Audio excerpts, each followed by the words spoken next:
नमस्कार, स्वागत बा और सब है कि अपन चैनल जय भोजपुरी में भोजपुरी पर। आज हम बात करें एगो धांसू ताबड़तोड़ और गर्दा उड़ावे वाला नया भोजपुरी गाना के, जौना गाना के बोल है लाल बिंदिया। यह गाना के आवाज देले बाने भोजपुरी म्यूजिक इंडस्ट्री के सुपर हिट जोड़ी समर सिंह और शिल्पी राज जी। आ एगो सेंसेशनल परफॉर्मेंस दे रहल बाड़ी क्वीन शालिनी। अब रउआ सब सोचत होखम कि इतना तारीफ का है, तब भाई लोग ये गाना तो ट्रेंडिंग में चल रहल बा, यूट्यूब पर धुआंधार व्यूज मिल रहल बा, आ फैंस तो एकदम फुल जोश में बाणे। तो चलिए एक एक करके देखल जाओ कि यह गाना में का खास बा, आ काहे लोग इतना पसंद कर रहल बा। गाना के जबरदस्त टीम लाल बिंदिया गाना के लिरिक्स लिखले बाणे विमलेश उपाध्याय, जे भोजपुरिया स्टाइल में एगो दमदार शब्द लिखे के मास्टर बाणे। म्यूजिक के जादू बिखरले बाणे अजय वर्मा, जे यह गाना के जबरदस्त धुन से और भी बढ़िया बना दिहले। अब सबसे जरूरी बात डायरेक्शन। यह गाना के विभांशु तिवारी डायरेक्ट कैले बाणे। हमनी के मालूम बा कि इनकर डायरेक्शन हमेशा क्लासिक होला। वीडियो के हर सीन के बारीकी से ध्यान रखल गईल बा, जौना से एकदम जबरदस्त विजुअल एक्सपीरियंस मिलत बा। काहे हिट हो रहल बा लाल बिंदिया। अब बात करल जाओ कि ये गाना काहे सुपर हिट हो रहल बा। नंबर 1, समर सिंह के दमदार आवाज। समर सिंह भोजपुरी इंडस्ट्री के एगो जबरदस्त आवाज हवन। उ जब भी कोई नया गाना लेके आवेला तो फैंस लोग एकदम जुनून में आ जालन।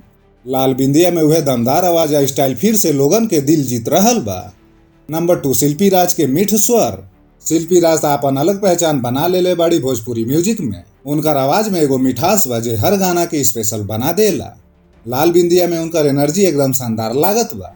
नंबर 3, क्वीन शालिनी के ग्लैमरस होता। ई गाना के हाईलाइट बाड़ी क्वीन शालिनी।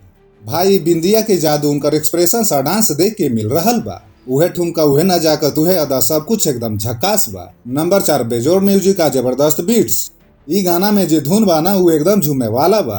अजय वर्मा के कंपोजिशन में मॉडर्न और ट्रेडिशनल बीट्स के मिलावट बा, जौना से ये गाना हर भोजपुरिया के दिल में बस गईल बा। नंबर 5, विजुअल ट्रीट, शानदार कोरियोग्राफी। वीडियो के क्वालिटी शानदार बा। गुलाम हुसैन रिजवी के कोरियोग्राफी एकदम जबरदस्त बा। बैकग्राउंड लोकेशन, कैमरा वर्क, सब कुछ एकदम परफेक्ट बा। गाना से जुड़ल कुछ खास बात। लाल बिंदिया में भोजपुरी ट्रेडिशनल टच के साथ मॉडर्न फ्लेवर मिलल बा, जे एकदम परफेक्ट कॉम्बिनेशन है। गाना में शानदार लोकेशन के इस्तेमाल भइल बा, जे सीन के और भी दमदार बना दे रहल बा। गाना के एडिटिंग आर निंजा के द्वारा कईल गईल बा, जेकरा से वीडियो एकदम स्मूथ और प्रोफेशनल लुक दे रहल बा। सोशल मीडिया पर गाना के धमाल। ये गाना यूट्यूब पर रिलीज होते ही गर्दा उड़ा देले बा।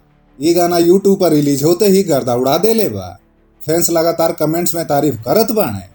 केहू कह रहल बा कि समर सिंह के आवाज शानदार बा, तो केहू के कहना बा शिल्पी राज के मीठा लहजा बहुते पसंद आ रहल बा। ट्विटर, इंस्टाग्राम, फेसबुक, हर जगह ही गाना चर्चा में बा। का रउआ सब ये गाना अभी तक देखनी की ना? अगर अब यहाँ रउआ लाल बिंदिया ना देख ले बानी तो फटाफट यूट्यूब पर जाके देखी। समर सिंह, शिल्पी राजा, क्वीन शालिनी के तिगड़ी एकदम आग लगा देले बा। अब रउआ सब कमेंट में बताएं कि ये गाना और हमार रिव्यू कैसन लागल। अगर रउआ सब की ये वीडियो पसंद आई तो लाइक शेयर, आ चैनल जय भोजपुरी में भोजपुरी के सब्सक्राइब कर ली। रउआ सबसे फिर मुलाकात हुई नया खबर, नया चर्चा भोजपुरिया जलवा के साथ। तब तक खातिर जय भोजपुरी, मैं भोजपुरी, जय भोजपुरी सिनेमा।